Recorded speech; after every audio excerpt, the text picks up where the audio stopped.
ಈಗ ತಮಗೆ ಗೊತ್ತಿದ್ದಾಗೆ ರಾಜ್ಯದಲ್ಲಿ ಕಳೆದ ಹಲವಾರು ದಿನಗಳಿಂದ ಡೆಲ್ಲಿನಲ್ಲಿ ಇಡ್ಲಿ ಆಯಿತು, ಬ್ರೇಕ್ಫಾಸ್ಟು, ಮಧ್ಯಾಹ್ನ ನಾಟಿ ಕೋಳಿ ಸಾರು ಆಯಿತು, ಬಹುಶಃ ಡಿನ್ನರ್ಗೆ ಬೆಳ್ಳುಳ್ಳಿ ಕಬಾಬ್ ಬರ್ಬೋದು ಅಂತ ಅಂದ್ಕೊಳ್ತೀನಿ.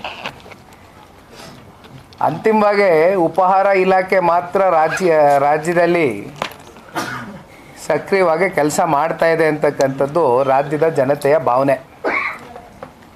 ಈಗ ಆರೋಗ್ಯ ಇಲಾಖೆಯಲ್ಲಿ ಏನೇನು ಸಮಸ್ಯೆಗಳಾಯಿತು, ಎಷ್ಟು ಜನ ಗರ್ಭಿಣಿ ಬಾಣಂತಿಯರು, ತಾಯಂದರು, ಮಕ್ಕಳು, ಸಣ್ಣ ಸಣ್ಣ ಶಿಶುಗಳು ಎಷ್ಟು ಜನ ಬಲಿಪಶು ಆದರು ಅಂತಕ್ಕಂಥದ್ದು ನೋಡಿದ್ದೀರಿ.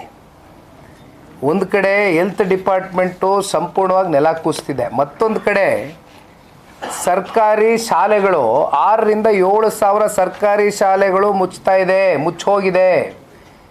ಮತ್ತು ಶಿಕ್ಷಕರ ನೇಮಕಾತಿ ಏನಾಗಬೇಕಾಗಿತ್ತು, ಹತ್ತತ್ರ 20,000 to 25,000 ಶಿಕ್ಷಕರ ನೇಮಕಾತಿ ಇಲ್ಲಿವರೆಗೂ ಕೂಡ ಆಗಿಲ್ಲ.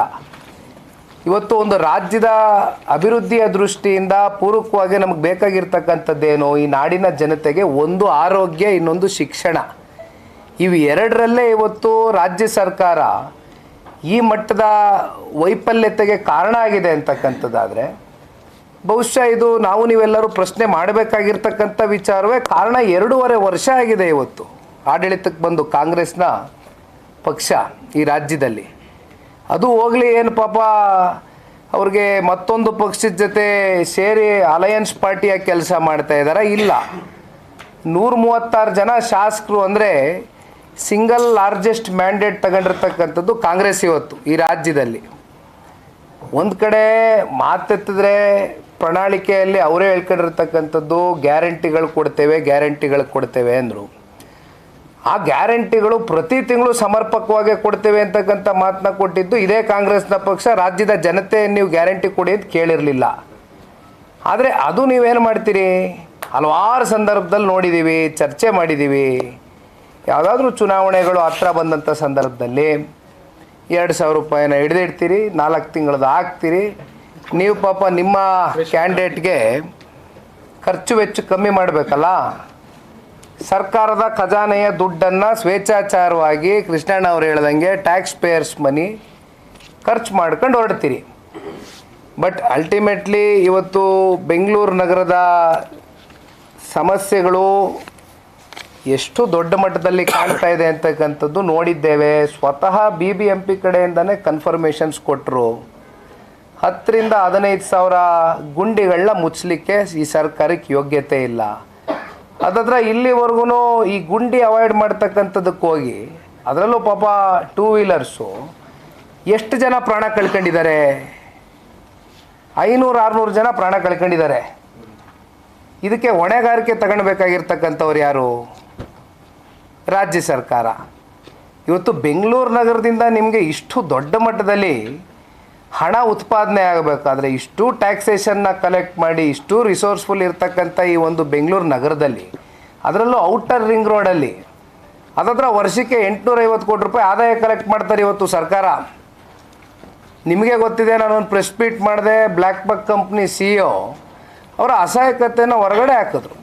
ಅವ್ರು ಹೇಳಿದ್ರು, ನಮ್ಮ ಕಂಪ್ನಿ ಎಂಪ್ಲಾಯೀಸು ರೆಗ್ಯುಲರಾಗಿ ಕಮ್ಯೂಟ್ ಮಾಡ್ತಾರೆ, ಸಮಸ್ಯೆಗಳಿದೆ. ಇವತ್ತು ಬೆಂಗಳೂರು ನಗರದಲ್ಲಿ ಫುಟ್ಪಾತ್ ಯಾವುದು, ರಸ್ತೆ ಯಾವುದು ಅಂತಕ್ಕಂಥ ಸಪ್ರೇಷನ್ ಅರ್ಥ ಆಗ್ತಾ ಇಲ್ಲ ನಮಗೆ. ಈ ರೀತಿ ನಡೀತಾ ಇದೆ. ಮಾತಾಡೋದಕ್ಕೆ ಭಾಳ ವಿಚಾರಗಳಿದೆ. ಪ್ಲಸ್ಸು ಮೊನ್ನೆ ದಿನ ನಾನು ಈ ನಿಮ್ಮ ಕಸ ಹೊಡೆಯೋ ಮಿಷಿನ್ರಿ ಬಗ್ಗೆನೂ ಕೂಡ ಮಾತಾಡಿದ್ದೆ. ಇದರಲ್ಲಿ ಆಸಕ್ತಿ ಇದೆ, ಟನಲ್ ರೋಡ್ ಮಾಡ್ತಕ್ಕಂಥದ್ದಕ್ಕೆ ಆಸಕ್ತಿ ಇದ್ದಾರೆ. ಮುಂದೆ ಚರ್ಚೆ ಮಾಡೋಣ. ಇಲ್ಲ ಶಿವಕುಮಾರ್ ಅವರಿಗೆ 2018 ಕೂಡ ಕುಮಾರಸ್ವಾಮಿ ಕೈ ಎತ್ತಿ ಬ್ರದರ್ಸ್ ಜೋಡೆತ್ತು ಅಂದಿದ್ರಿ, ಮತ್ತೆ ಸಿದ್ದರಾಮಯ್ಯನ ಜೋಡೆತ್ತು ಬ್ರದರ್ ಅಂತಿದ್ದಾರೆ.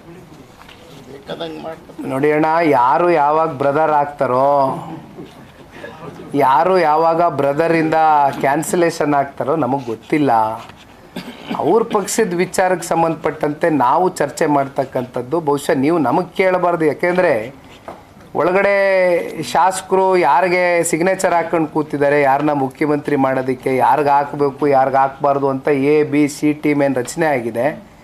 ಇದು ಬಹುಶಃ ಅಲ್ಲಿ AICC ಅಧ್ಯಕ್ಷರು ಅಥವಾ ಹೈಕಮಾಂಡ್ ಅಂತಕ್ಕಂಥದ್ದು ಕಾಂಗ್ರೆಸ್ನಲ್ಲಿ ಏನಾದ್ರು ಉಳಿದಿದ್ರೆ ಬಹುಶಃ ಅವರು ಇದಕ್ಕೆ ಉತ್ತರ ಕೊಡಬೇಕು. ಕಾಂಗ್ರೆಸ್ನಲ್ಲಿ ಸಿಗ್ನೇಚರ್ ಕ್ಯಾಂಪೇನ್ ನಡೀತಿದೆ ಅಂತೀರಾ ಸರ್? ಮಾಹಿತಿ ಇದೆಯಾ ನಿಮಗೆ? ಇಲ್ಲ, ನಮಗೆ ದಿವ್ಸಕ್ಕೆ ಒಂದೊಂದು ಮಾಹಿತಿ ಬರುತ್ತೆ, ಮಾಧ್ಯಮದ ಸ್ನೇಹಿತರಿಗೆ ನಿಮಗೆ ಗಳಿಗೆಗೆ ಗಂಟೆಗೆ ಒಂದೊಂದು ಮಾಹಿತಿ ಬರುತ್ತೆ, ನಮ್ಗೆ ದಿವ್ಸಕ್ಕೆ ಬರುತ್ತೆ. ನಡೀತಾ ಇದೆ ಸಿಗ್ನೇಚರ್ ಕ್ಯಾಂಪೇನ್. ಏನೋ ಗೊತ್ತಿಲ್ಲಪ್ಪ, ನಮಗೇನೋ ಕಿವಿಗೆ ಭಾಳ ದಿನದಿಂದ ಕೇಳ್ಪಡ್ತಾ ಇದ್ದೀವಿ. ತಾವು ಹೇಳಬೇಕಲ್ಲ, ಮಾಧ್ಯಮ ಸ್ನೇಹಿತರು ನೀವು ಹೆಂಗೆ ಹೇಳಿದ್ರೆ ಅದನ್ನು ಸ್ವೀಕಾರ ಮಾಡ್ತೀವಿ. ನಿಖಿಲ್ ಅವರು ಈಗ ಬ್ರೇಕ್ಫಾಸ್ಟ್ ಮೀಟಿಂಗ್ ಅವೆಲ್ಲ ಒಂಥರ ಮೆಲೋಡ್ರಾಮಾ ಅಂತ ಅನ್ಸಲ್ಲ? ಇಲ್ಲ, ನೀವೇ ಹೇಳಿ ಸರ್. ಈಗ ಬ್ರೇಕ್ಫಾಸ್ಟು, ಲಂಚು, ಡಿನ್ನರು ಮಾಡ್ತಾ ಹೋದರೆ ಇಲ್ಲಿ ಜನಕ್ಕೆ ನೀವೇನು ಸಂದೇಶ ಕೊಡ್ಲಿಕ್ಕೆ ಹೊರಟಿದ್ದೀರಿ?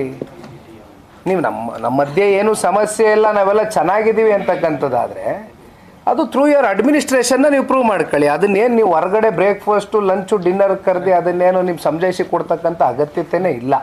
It is very obvious that not everything is right among you ಅಂತ ಅಷ್ಟೇ. Thank you.